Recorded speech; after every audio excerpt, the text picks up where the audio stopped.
Solo TV 84. I'm your host, Solomon Jones, aka your girlfriend's favorite YouTuber. Yes, sir. You're now rocking with the best. And today we're going to discuss top 5 people black men have to be careful of in corporate America. Let's get straight into it because there will be some people who will be offended. Number 5, white women. Now, there's nothing sexier to a lot of women than a black man in a suit that is in shape, exuding masculine energy.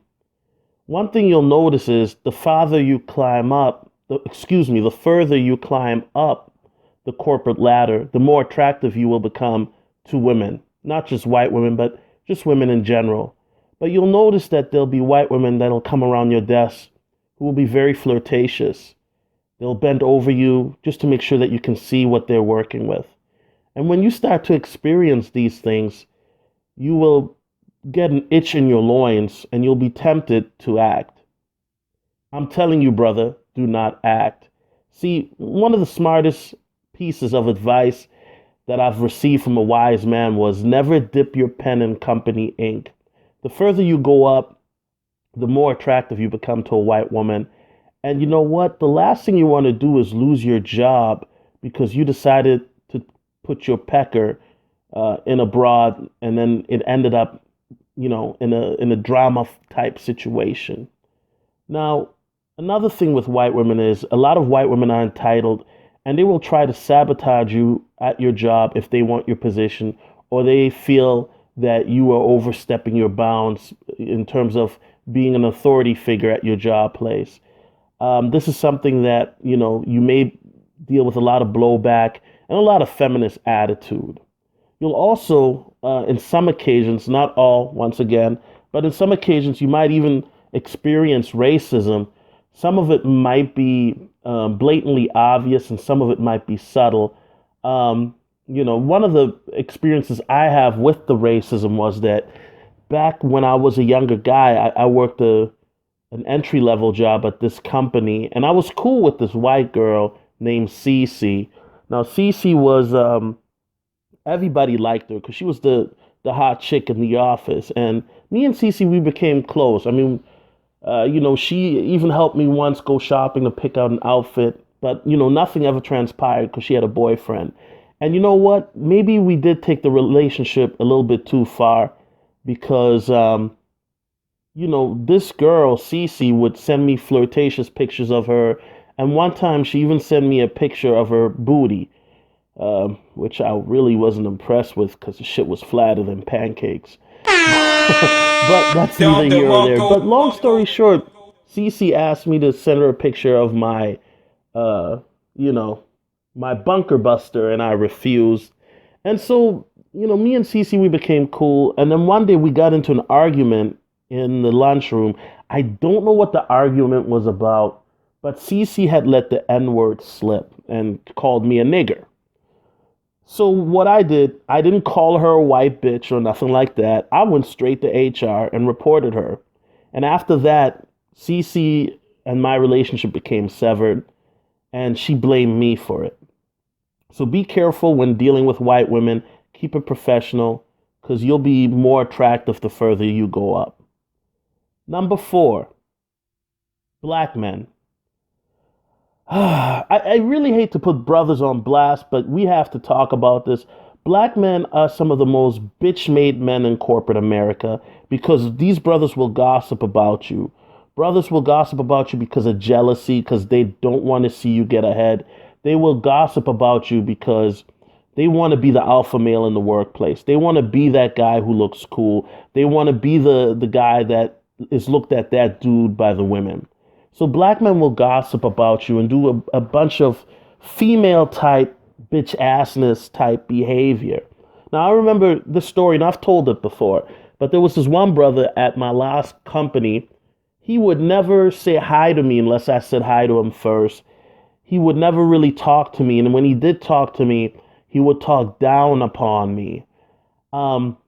Eventually, I found out this brother, he would every 6 months or so, he would get written up for some dumb shit because he had a temper problem. He had a very feminine energy. He would get written up every 6 months or so for some dumb shit. And he would get away with a lot of shit too, because he was a top employee at the company. So he got a lot of leeway. But one time he got written up because he was supposed to, finish a deal with a client. And instead he was in the break room gossiping with the black women about some dumb shit. And so once the company, the client was perturbed and reported this particular brother to the manager. And he said, "Yo, I'm trying to close this deal with this dude. Where is he at?" And she basically found out that this dude was, you know, gossiping with the females, and he got written up. So you'll experience a lot of black men that will look at you as competition or jealousy.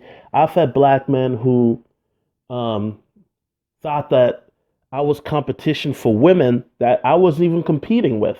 Another brother was, trying to sabotage me with a Becky at the workplace that I didn't even care for or was looking at her way. It wasn't until years later when me and her got transferred to a different company that I was able to find out the truth. And then everything made more sense of why this guy was funny style and hostile towards me. And a lot of these brothers, too, they will not give you the game if they're above you in terms of position or rank. Because once again, like I said, they look at you as a threat. They will be jealous of you if you're successful and try to mimic your success. And they will try to throw you under the bus as well if you do something and snitch on you. Yes, some of the biggest snitches are black men.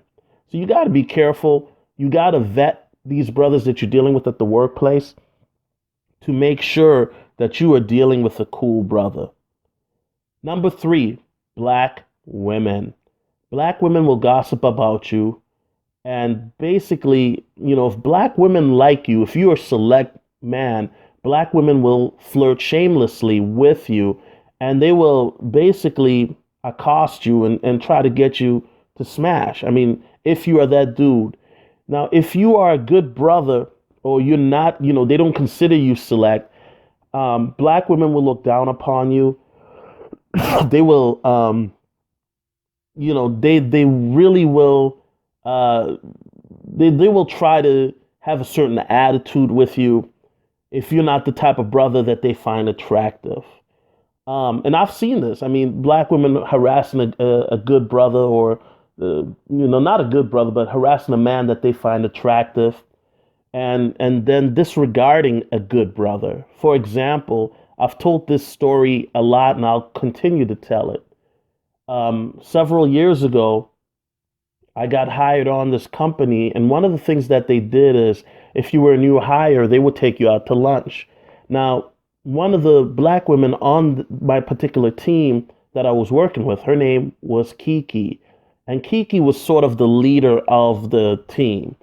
And Kiki, of course, was your stereotypical hood rat who made it in corporate America, probably just because they wanted to push this whole affirmative action agenda that they're pushing nowadays. So long story short, Kiki asked me, "Solo, do you have any kids? How many kids do you have?" I said, "I don't have any." And, it's funny. It's always funny when a black woman asks you how many kids you have. They don't even ask you, "Do you have kids?" They ask you, "How many kids do you have?" And I said, "I don't have any." And she was shocked. She said, "Well, what is it that you're waiting for?" And I made a mistake of being logical and honest. I said, "I'm not waiting to have kids, until I'm with the mother of my child or my wife." And Kiki, for whatever reason, she took offense to that answer. And she responded, "Well, Solo, things don't always work out like you think. I'm a single mother to 2 different kids who are both in jail for grand theft auto, and they both were in the same jail cell." Now, I cannot make this story up. I'm not here to make this story up or make black women look bad. This is a true freaking story. And so after that, Kiki basically turned all the women in our group against me and was trying to sabotage me. And I had a very miserable experience working for that company. Because at the end of the day, Kiki just didn't like me because of what I said. I never disrespected Kiki. I never called her out of her name, nothing. It's just that little interaction soured whatever potential relationship that we could have had. And I think for some reason she thought maybe I was an uppity Negro or that I was better than her. But the truth of the matter is how are you gonna prosecute a brother for wanting to do the right thing, for not sticking his dick into every woman and busting raw gallons of nut and getting a bunch of women pregnant so that they're single mothers? Kiki should have been clapping for me and commending me for having the type of stance that I did. Instead, Kiki disdained me and wanted me out of the workplace. And so black women are very dangerous in corporate America, especially if they don't like you. Black women will sabotage you as well. I remember there was a gentleman by the name of Educated Black Man who sent me an email where the black women were trying to get at this brother who's a select brother, meaning he was an attractive brother, and he didn't really want to, flirt with these women, but these women would come on to him. And then when he snitched on the women, then they turned on him and tried to basically sabotage him. So with black people at the workplace, I hate to say it, but black women as well as black men, if you are a good brother or you are attractive, they will try to sabotage you to a point. And make no mistake, gay black men will as well. Now, number two, management. Management. You might think to yourself, I finally got my degree. I finally made it. I'm working a good job. Just to find out that your bitch-made boss may try to sabotage you so that way he can get one of his friends into the company. I mean, for every time that happened to me, where I worked at a company where they wanted another guy to have my position, so they put me on a PIP, which is a performance improvement plan. And basically, the PIP was a joke because the whole time they were telling me I was doing well, I was doing good, but then they were giving me bad marks. I knew exactly what was going on and I couldn't stop it. And at that time, I was too young to really take the necessary steps to protect myself because the whole management was against me. Another brother told me a story and he did what I should have done. What he did was, he worked for a company where he was making nearly six figures. And the new boss came in and clearly had an agenda, clearly didn't like this brother. So what the new boss did was he tried to sabotage him. And so before he got to a point where it got out of hand, this brother went to human resources, and human resources actually did protect him. So if you are a black man in corporate America, you have to be careful because you might think that your bosses are cool or appreciate you, but you know what? They will be even harder on you than your white coworkers. Because, let's keep it real. Black men, we have a reputation for being lazy at the workplace. So you're going to have to work 3 times or even 4 times as hard just to prove your frickin' self, because they will judge you instantly as being a slacker or, being lazy, because their perception of black people, most management, especially white people, their perception of black people is what they see on TV or hear from the news. A lot of white folks, just the reality is they don't have black friends. They don't deal with black people. So all they know about black people is what they see on the news, what they see on the internet. And so they're going to come in with assumptions and stereotypes about you. Even though you might be in a suit at a prestigious company making 6 figures, they're still going to look at you as a nigger. So you gotta break that stereotype. You gotta break that mold. And like O'Shea Duke Jackson said, some of these white folks might even say some dumb shit or shit like, oh, hey, you're not like those other guys. So management can be very tricky. And make no mistake, when I talk about management, I'm also talking about human resources. Sometimes human resources is in on the fuckery. And you have to be very careful. And if you are in a company, and one thing that I do is I document conversations now, just in case if somebody's trying to sabotage me, I have some form of protection. Now, the number one person that a black man has to be careful of in corporate America, you're going to be shocked. Drum roll, please. Ding, is yourself. is yourself. You are the master of your ship. The sails travel at your command. You can go as far as you want to go. There are people that are going to be against you in the workplace. Some of it is going to be competitive. Some of it might be some other stuff. But at the end of the day, you determine your fate. You determine who you are in the workplace. You made it to the company. They saw something in you. And so what you have to do is prove yourself and say, hey, I am worth every penny that you're paying me. I'm worth every penny and then some. And always, and this is another advice I got from a successful brother is, as a black man, always keep a side hustle or two or three or whatnot. Because at the end of the day, nothing is guaranteed. We live in tumultuous times. Look at the economy. Nothing is guaranteed. Always keep a side hustle. So in case your job doesn't work out, you're able to move on. You're able to go somewhere else. You know what I'm saying? You got to be able to be in a position where you are able, even if you lose your job, you are fine. You're able to bounce back. Now, those are the 5 people black men have to be careful of in corporate America.